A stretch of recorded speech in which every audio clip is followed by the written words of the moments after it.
Welcome to New Jersey Youth Soccer Legends Series. Today with us, Giuseppe Rossi, arguably one of the best players that the USA has produced. Played for Manchester United, Villarreal, Fiorentina, Celta Vigo, Genoa, and currently with Real Salt Lake after a very successful European career. Giuseppe, thanks for hopping on today. Thank you. Thanks for having me, man. Appreciate it.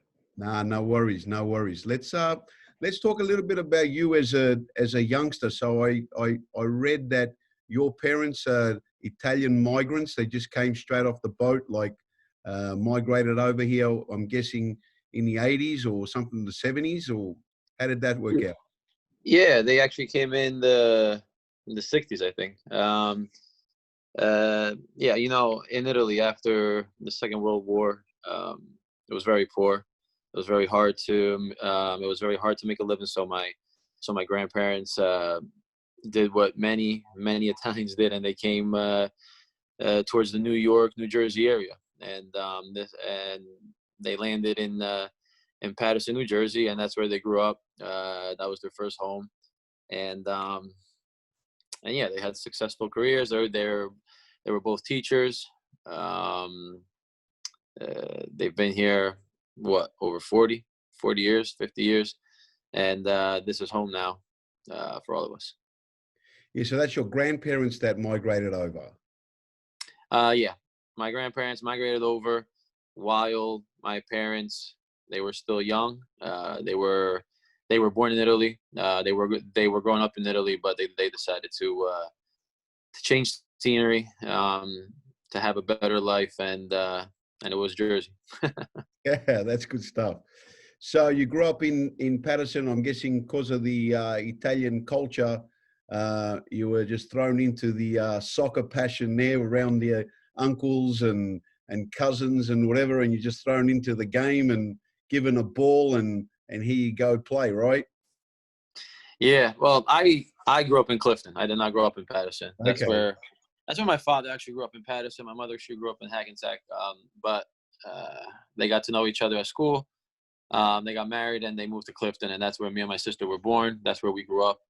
And yeah, soccer was everything. Soccer was everything. I remember my mom, she used to always take home videos, right?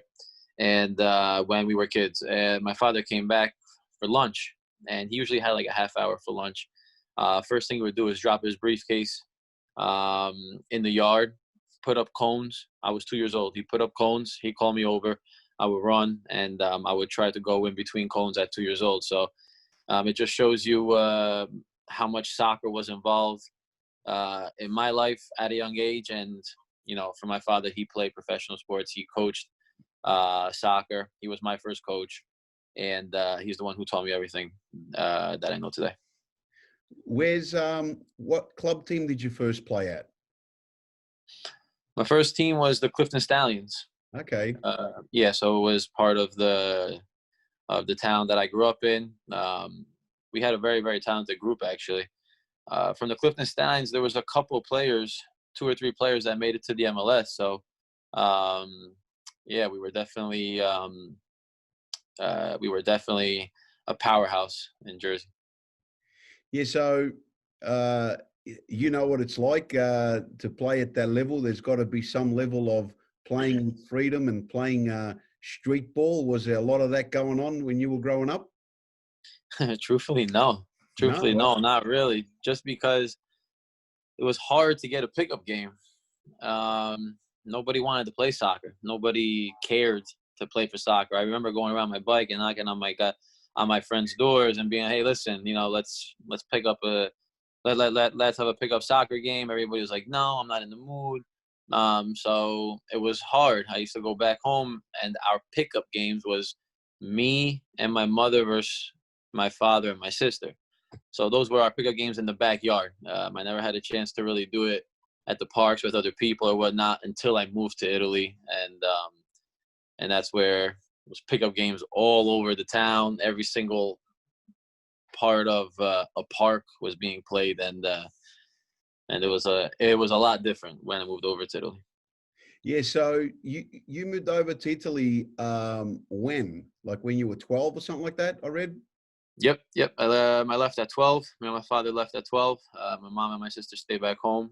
My mom, she had to work. My sister, obviously, she had to go to school. But me and my father left in January of 2000.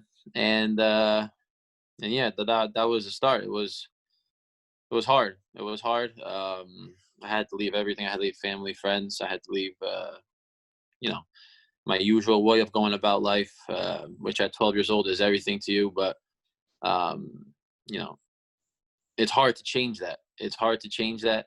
It's hard to accept change at such a young age, just because, you know, you're so used to having it that way and being happy, because I had a great upbringing. And, but soccer was everything. Soccer was everything to me. I wanted to confront myself with the best out there, and it was Italy back then. So I got called up to play for the youth team of Parma, and the rest is history. Yeah. So your dad identified, and you guys knew that you had this special talent against you, and you just thought, hey, let's go to Italy, man. That's where the best is. Let's throw him in the mix there. Is that what happened? Yeah, my father. Well, when we got the okay to come and play and be part of the Parma youth teams, we left in January. But my father was ready to come back, because he didn't think I was able to, you know, withstand all this change, new country, new language, new people, and start over again. He was ready. He was ready to come back, and I don't blame him one bit. But I never wanted to show my father, you know, that I couldn't do it. I always wanted to make him proud, and you know, this was one of the things that that I knew would make him proud. And I didn't want to show any weakness. Yes, I was sad, especially the first couple months. I cried. I did a lot of that, but everything slowly became almost normal. I made friends. The language was getting better. Soccer was always good, because that was basically my safe haven. Because soccer is an international language, so if you know how to play, you know how to play everywhere. And yeah, slowly I grew in confidence. My father saw that. He helped me out a lot with school, because school was really rough, I have to say. But for the rest, it all came after a couple months, and then I felt good. I never felt like I wanted to go back. I felt like I could do this, and my father was there. He was there every single step of the way, in the good and the bad. He was ready to leave. He was ready to push me even more. I mean, he was a great judge of character, and he knew exactly what I needed. He knew exactly how to motivate me and give me what I needed in order to excel in life. That's awesome.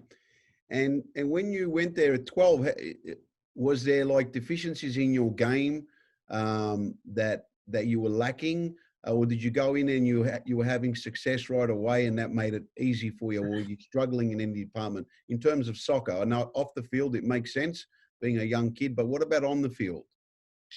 No, on the field I was doing really well. I still remember I was 12 years old, and we had a very important tournament, and I was doing very well up to that tournament. And the coach decided to put me on the bench every game of that tournament, because he was scared that other teams would scout me and would want to take me away. So I would always come in the last 20 minutes of the game, and during that whole entire tournament, I actually got leading goal scorer. So things were going very, very well, even at a young age. Oh, that's great. And was there any type of American mentality that you took with you, even from such a young age, that you think kind of helped you, that was a little bit different compared to the Italian kids? I don't know. It's a good question. I never thought about it. Just because my upbringing was all about the Italian culture. Yes, obviously, I went to school in America and I had friends on my team and whatnot. But my connection to my teammates was always soccer. It was never about the culture itself, maybe. In school, yes, I had friends, but I never really invited them over to my house, or I went over their house. It was never that type of friendship, just because maybe the two cultures were very different, that, I don't know, maybe I didn't feel comfortable at that time. But it didn't mean that I wasn't friends with them. Of course, I was always hanging out with them and laughing and cracking jokes. Yeah, I can't tell if I brought anything of the American culture with me there. All I know is I was a hardhead, and from where my father's from in Italy, they're considered hardheads. So that helped out, mate. That's good. Yeah. And so you played for Parma, and obviously you're playing in the Italian system, and I want to talk about this in a little bit. But um, so tactically, was the game different to how it was in the US? Obviously, in the US, we're more athletic, a lot more direct type of Yep. soccer. The Italians are more like organized, structured, defensively. Yeah. Was that like evident right from the beginning? Yep. You nailed it on the head. It's literally a lot more structured, more understanding of a game at a young age for the young kids, knowing positioning, um, knowing what to do with the ball. And that's because they're taught at a younger age these things. You have coaches who know the game, because in Europe, soccer is what they live for. Soccer is all they have, and that's what you have around you 24/7. So it's easier to pick up things, and then bring forth to your team or whatnot. So I think the way that they're taught at a younger age, their IQ is, yes, a little bit more than what we have here in America. And that was probably the biggest difference, I would say. Awesome. And then at some stage, you got on the Man United radar, Yeah. and then you ended up making a move to England. I think Man United would have been the best team at that stage, and so you had to basically pick up your bags and leave the Italian culture, and now all of a sudden you were thrown into the English culture. Talk Yeah. about what were your initial thoughts when you first got there, the first couple of weeks, like not the field stuff, the off the field stuff, like how were you feeling? Were you scared, nervous, looking forward to it, unsure? Like, how were you thinking? I was definitely scared, and then I was curious, just because I grew up watching Andy Cole and Dwight York play. They were my favorite duo all time. Favorite duo all time. I don't think there's any duo better than them in the history. And I loved watching them play. And I wrote a letter to my friend when I was 12, 13, 14 years old. I wrote a letter to one of my best friends.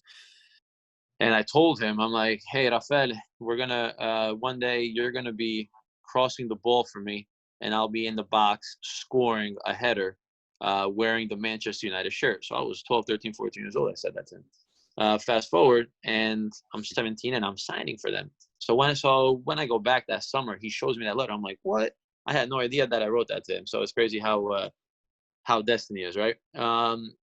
And just being there, I remember the first time getting in there into Carrington. I open up the door. Ryan Giggs comes by me. He says hello.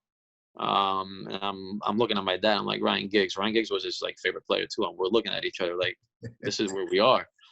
We head out to Sir Alex Ferguson's office, and we meet Sir Alex Ferguson. You have your eyes wide open, thinking I'm with Sir Alex Ferguson in front of me at 17. It's just a dream come true, being part of such a huge club like that, having these huge personalities. It showed. I mean, it made me recognize, yeah, like all these sacrifices that I've been doing so far has led to this, and we just got to keep going. You know, don't be complacent. Just keep going, keep learning, keep understanding. You know, pick up things from all these great players that you have around you. I had Ruben Nistelrooy by me training, and I picked up so much stuff from him, just the way that he would turn quickly in the box and produce so much power with a little bit of leg swing. Because, I mean, the more you swing your leg, it's the more time. So more time the defender could probably come and block the ball. So these are little things that, you know, you pick up. And I was fortunate to be in a situation where I had these great players where I learned a lot from. Yeah. So at this stage, your dad was with you again? He came with you? Yes, sir. Yeah, he came here. He came with me. He was with me 24/7. He was he brought me to training because I was still young and I didn't have my license.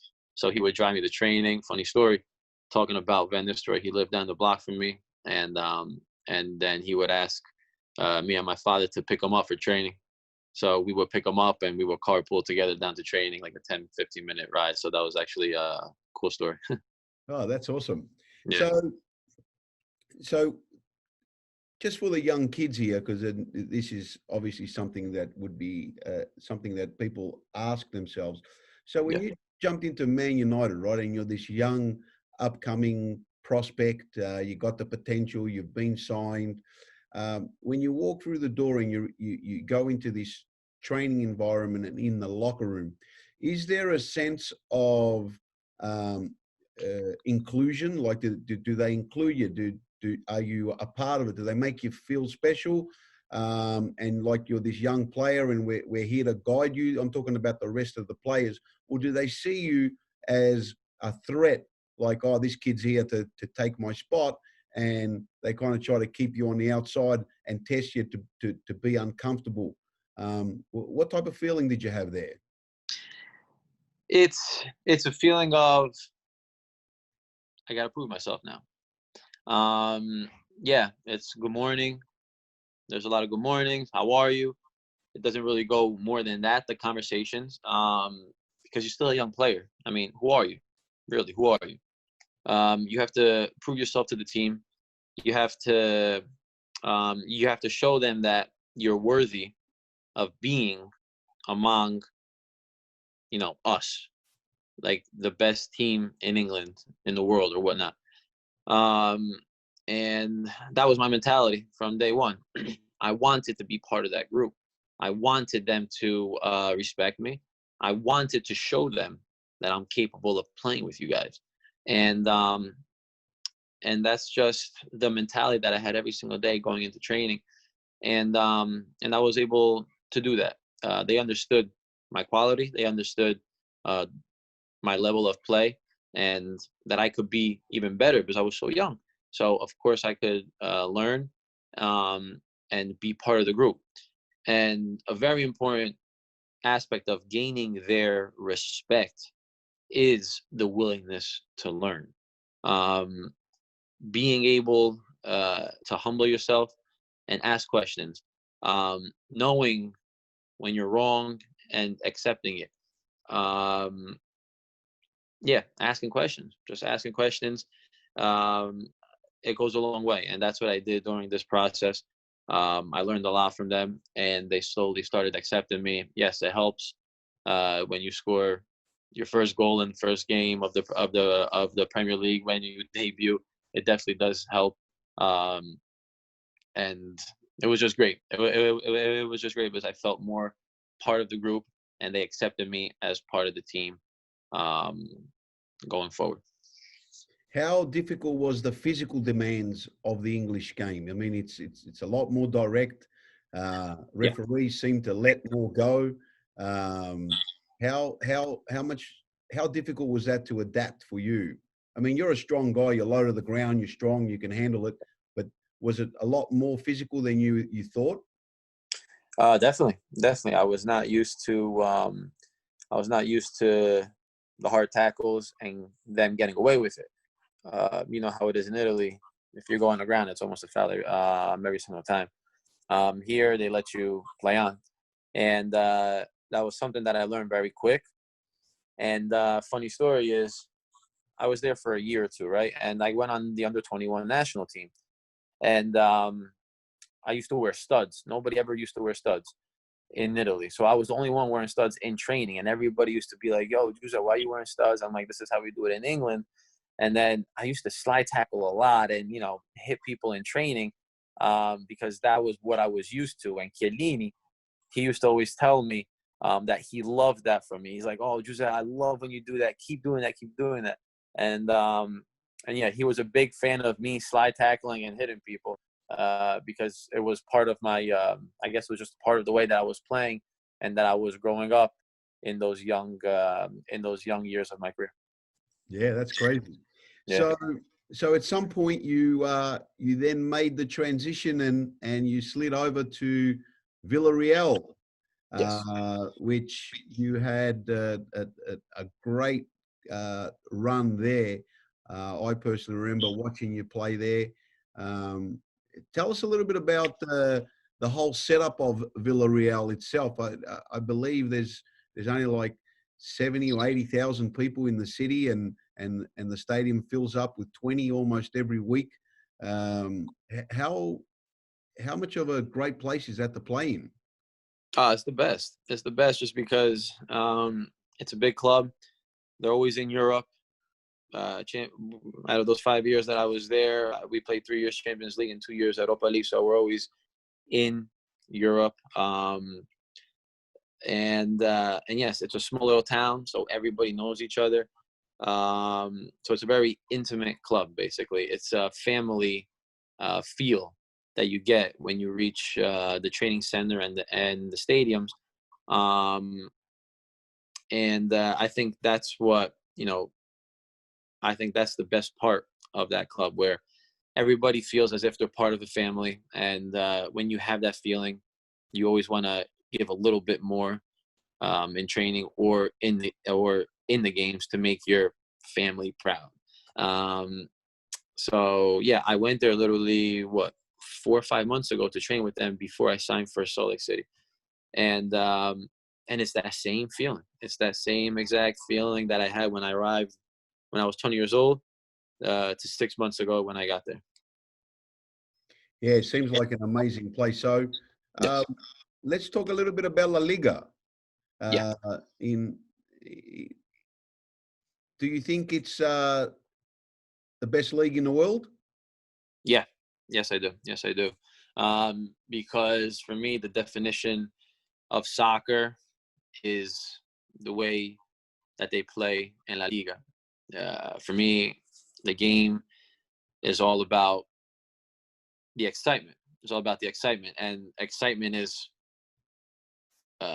what they do with the ball, Artist. how the ball moves around the field. That's where the excitement comes, and I'm a big fan of that. And if you watch the way that Spanish teams play, they emphasize a lot the technical part of the game. You see a lot more people trying to do technical things in order to, better the play or whatnot. They're willing to risk a pass. They're willing to risk a dribble. They're willing to do these things because it's just in their DNA. And they're so good at it that most of the time they're able to accomplish what they want to accomplish. So that's why for me it it's the best soccer to watch, because it's the true definition of soccer, what they express. I couldn't agree with you more, mate. I love it. It's artistic. It's tactical. I mean, it's beautiful to watch. People don't the naked eye doesn't see that. They just look at the end-to-end action and loud crowds, and they think that that's exciting. The purists love the what you said, the creating solutions with skill Exactly. rather than just launching it. Yeah, I agree. Yes. So you played against Barcelona and Real Madrid. There's this myth out there that I believe that it's only them two, and then there's a big drop off with the rest of the teams. Yeah, I don't know because I've never played in La Liga, but is there that much of a drop-off? And if there is, what makes them so different? If you look in the past, 10, 15 years, it's always been Barcelona winning it or Real Madrid winning it. So I understand people thinking that. And yeah, it's true. It's true that that there is a drop off from those two teams. Why? Because they're the ones who have the most money. I mean, it's very simple. It's a very simple thing. The more money you have, the more you're able to buy players and get the best players in the world, and your team is able to accomplish a lot of things, winning titles, winning Champions League or whatnot. I mean, I feel like it's just normal. The disproportion of TV rights also in the country is ridiculous. Real Madrid and Barcelona get so much, while I still remember when we were in Villarreal, when we were second place, we got a tenth of what Real Madrid got when they were first place. So it just shows you that there isn't really like a lot of equality in the TV rights distributions. So that's something that they've been fighting for a long time, that they're trying to, better for the Spanish teams. But it's hard. It's hard. So that's the reason why it's always Barcelona and Real Madrid. In these past years, yes, you have Atletico that are doing well, that are giving a tough time to Real Madrid and to Barcelona, which is great to see because it's always good to see different teams doing well. But those are definitely the powerhouses, and it is what it is. What can you do? Yeah, I know that the TV distribution's been unfair. I know that they're trying to change it, and they should change it. So another question for you. So let's take Real Madrid and Barcelona out of the mix, and let's take mid-table teams or just below them. Let's take let's say the third place team, Atletico Madrid, all the way down to mid-table teams, including Villarreal, and throw them in, let's just say, Serie or Premier League. Would they be title contenders? I believe so. I believe an Atletico Madrid would definitely hold their own. A Sevilla team would definitely hold their own. Villarreal would be fighting for their Champions League spots 100%. Yeah, I believe these three teams, more than any other ones, will be holding their own in any league possible. Agreed. All right, moving on. What makes a great striker? What makes a great striker? Goals. I mean, it's just as simple as that. A striker is known to score goals, and that's what we're learned from. That's what we're learned to do at a young age. Defenders, they defend. Midfielders, they link up the defense and the midfield, and the midfielders score. You see the best players in the world today are considered strikers. They score 30, 40 goals a year. And they get all the accolades. It's the toughest thing to do. It's the toughest thing to do in soccer. Scoring a goal is the toughest thing to do. And that's why I guess strikers are the ones who get paid the most on the field, because they do something that very few can do. And I think people take for granted, and people see how they score, and they think, oh, it's easy. But it's not. It's not. It's a lot of work. It's a lot of studying. It's a lot of understanding yourself as a player, and what are my attributes, and what can I do in order to put myself in the position to feel comfortable when I'm shooting on goal. What are the right angles for me? What do I feel comfortable?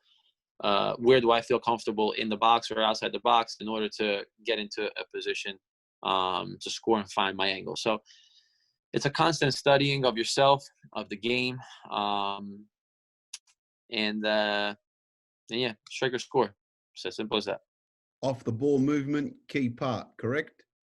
Off the ball movement, great. Yes, I totally left that out, which is another very important aspect. Off the ball movement is what gets you into certain positions in order to score. It doesn't have to be a 20-yard run. It could be a simple 5-yard run in order just to get that small little separation from your defender, to find the right space, and to put yourself in the right position. So it's a mind game. I mean, soccer is always a mind game. But when you're a pure striker, a 9 like a Lewandowski, or who plays pure 9s today? Luis Suarez, Benzema. These are all people that score 20, 30, 40 goals a year. How? Just watch them. Just study them, and you'll learn. Yeah, that's good. How important is the mental part of the game? The most important. It starts from there. That's where it all starts from. Yeah, you could have all the talent in the world and be able to, I don't know, juggle 100 times or 5,000 times and whatnot, and people calling you the best player ever. But if you're not able to motivate yourself and to continue learning, and to study the game, do things outside the field in order to prepare yourself for your best version on the field, you're never going to progress. You're never going to get to those big stages, to playing professionally and to living your dream. So the more you're able to do the work off the field, it's just going to prepare you up here more than anything, to give the best version of yourself on the field.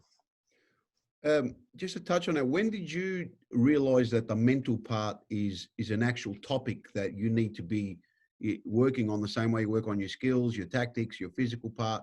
When did that, was there a moment where the switch went off and thought, oh, my brain's the most important time? Is that something you discovered young, or discovered at Man United, or? Yeah, young. When I first was in contact with the first team, which was at Manchester United. Those were the first times that I was with a first team, being part of a certain culture, and just observing and looking at these people putting work off the field. I saw Giggs. Was he the best winger in the past 20, 30 years? He's doing yoga. And I'm like, why are these people doing yoga? Like, what is yoga? And, I asked questions. I did some research, and I'm understanding why yoga is so important. You're having people in the gym that are doing like a lot of extra work. I never really was in the gym. But I'm seeing Ruben Nistelrooy doing work with hurdles, to work on his explosiveness. So it's just like small little, these are things I still remember, small little things that are helping them be better on the field. But you're not on the field. You're literally off the field and doing work off the field. So it takes that extra motivation. It takes something inside you to want you to do that extra work. And yeah, that was the first time I was in contact with that type of mentality. That's awesome. All right, just a few to go, bud. Yeah.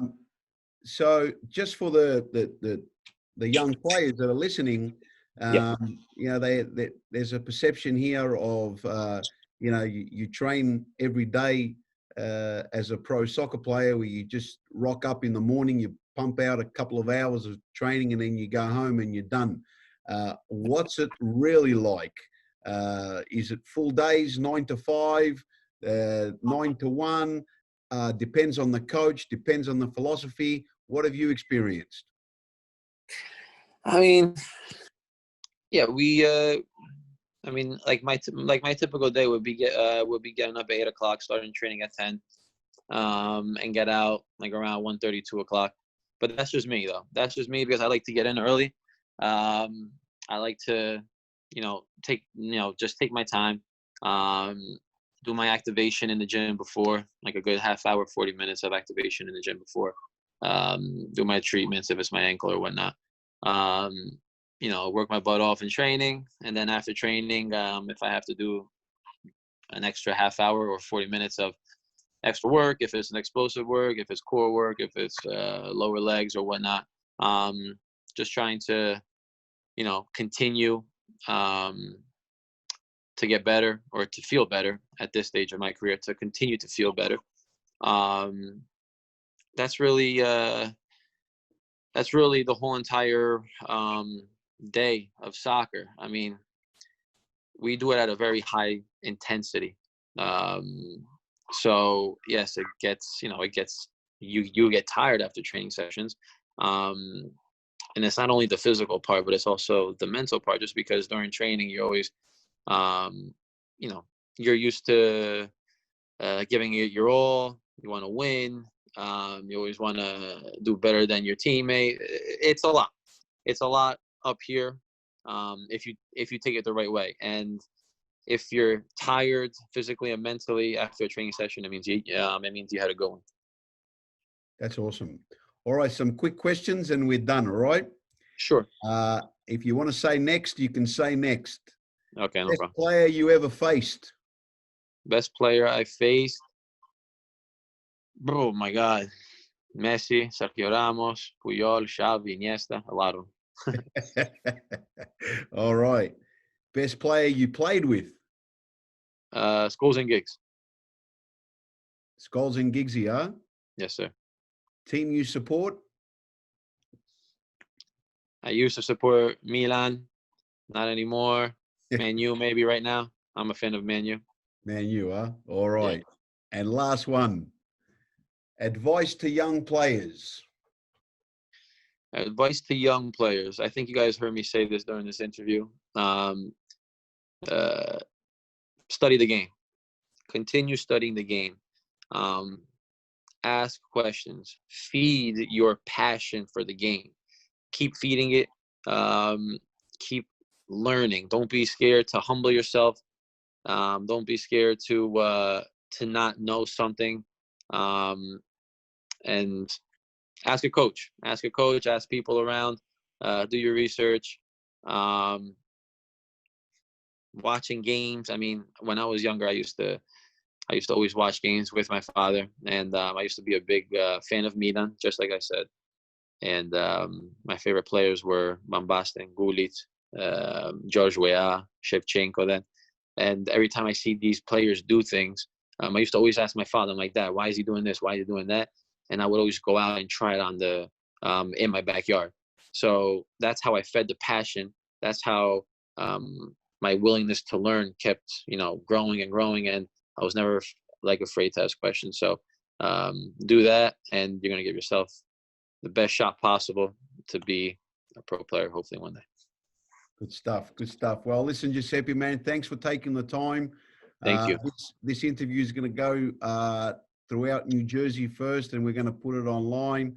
Awesome. Plenty of awesome material. You have had a unique experience and journey. A lot of kids want to grow up and be exactly like you. So you gave them some insight. So thanks for that, for hopping on. From everyone from New Jersey Youth Soccer, we appreciate the call, man. Thank you.